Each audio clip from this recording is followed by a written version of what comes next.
प्रिय बच्चों, आपको एग्रीकल्चर के अंदर आपको एक फसल है बरसीम, जिसके बारे में बताया जा रहा है। यह बरसीम केवल पैदावार के लिए नहीं लेते हैं, जबकि इसको हरे चारे के लिए पशुओं को खिलाया जाता है। क्यों कि ये वर्ष भर जो है हरा चारा प्राप्त होता है, जिससे दूध अधिक मात्रा में देते हैं। इसलिए इसको बरसीम जो है हरे चारे के लिए बुवाई की जाती है। इसका वनस्पतिक नाम है ट्राइफोलिया एलेक्जेंड्रम और ये फूल है फैबेसी।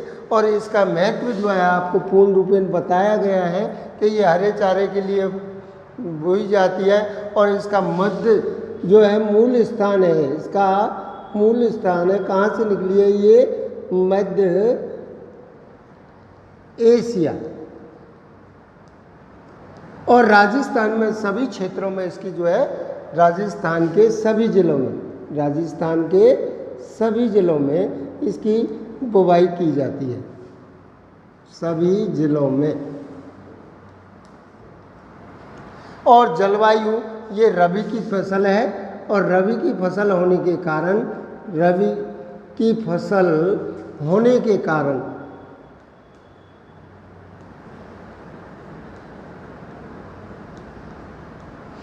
शीतोष्ण जलवायु उपयुक्त रहती है। शीतोष्ण उपयुक्त रहती है। भूमि एवं भूमि की तैयारी इसकी मुख्यतः कोई खास आवश्यकता नहीं होती है।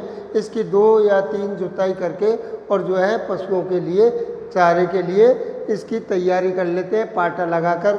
और 1 जुताई मिट्टी पलटने वाले हल से, 2-3 जुताई जो है हैरों से, 1 मेस्टन हल और 2-3 जुताई जो है हैरों से। उन्नतशील जाति इसकी जो है मुख्यतः मस्कावी है, खदरावी है, बहाली है, पूसा जॉन्ट है, T780 और बरदान। ये मुख्यतः इसकी 4-5 जातियां हैं, जिसको हम पशुओं के लिए चारे के लिए उगाते हैं। बीज दर इसके लिए बीज की जो है मात्रा 25 से 30 kg उपयुक्त रहता है, 1 हेक्टेयर के लिए उपयुक्त रहता है।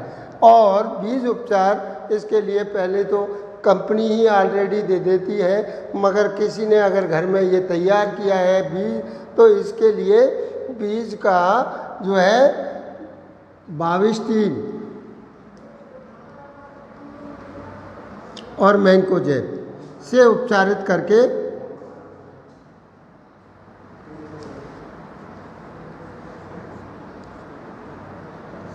बुवाई करनी चाहिए, 2 से 3 ग्राम। बुवाई का समय एवं विधि इसकी जो है बुवाई अक्टूबर के अंतिम माह तक, अक्टूबर तक ये जो है अक्टूबर तक जो है इसकी बुवाई कर लेनी चाहिए। और विधि इसके अंदर जो है विधि आपको ब्रॉडकास्टिंग या छिटकमा विधि से करते हैं। और छिटकमा विधि अगर आपको कूड़ विधि में भी करनी हो तो इसमें जो है खेत के अंदर गीला कच्चा करके और इसको बीज को बो देना चाहिए और हल्का सा पानी दे देना चाहिए, जिससे उसके साथ बह करके कूड़ों में चला जाता है। तो ये कूड़ विधि भी हो जाती है, कूड़ विधि भी हो जाती है। खाद उर्वरक इस फास्फोरस की प्रति हेक्टेयर मात्रा देनी चाहिए। और यदि आप इसके अंदर खाद को जो देते हैं तो इसमें यदि आप जो है नाइट्रोजन और फास्फोरस को देना चाहिए। बाकी की प्रथम कटाई के बाद जो है इसकी 15 किलो या 5 से 7 kg प्रति सिंचाई पर देनी चाहिए। तो सिंचाई आपको शीत ऋतुओं में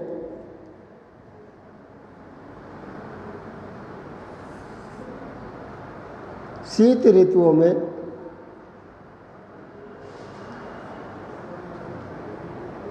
10 से 12 दिन के अंतराल पर।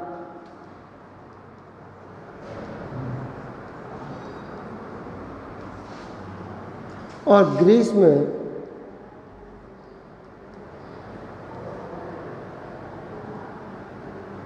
7 से 8 दिन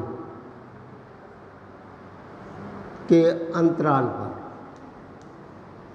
सिंचाई करते रहना चाहिए। और इसकी जो है कटाई प्रथम जो है 45 दिन में करनी चाहिए और इसके बाद में जो है हर 15 दिन और 20 दिन के अंदर पकड़नी चाहिए। अंतरा कृषि, इसके अंदर वैसे तो इसके अंदर कोई बीज में डिफ़िकल्टी नहीं होती है, खरपतवार नहीं उग पाते हैं क्योंकि ये सघन रूप से बोई जाती है। और इसके अंदर हाँ, यदि कासनी के बीज हों या कासनी के पौधा हों तो उनको उखाड़ करके और बाहर निकाल देना चाहिए। यदि फिर भी नहीं होते हैं खरपतवार तो इसमें ऑक्सोजेल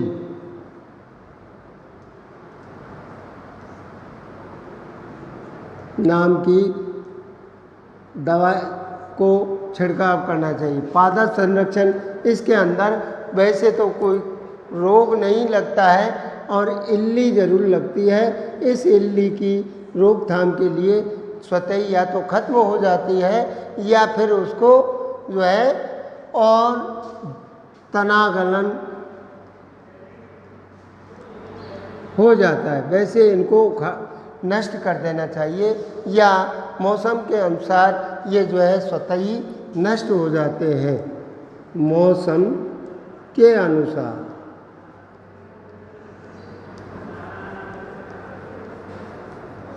कटाई मढ़ाई, जब पौधा जब बरसीम 45 से 50 दिन की हो जाती है तब इसकी प्रथम कटाई करनी चाहिए। प्रथम कटाई करनी चाहिए और इसके बाद 20 दिन के अंतराल पर इसकी कटाई करते रहना चाहिए। कटाई करते रहना चाहिए।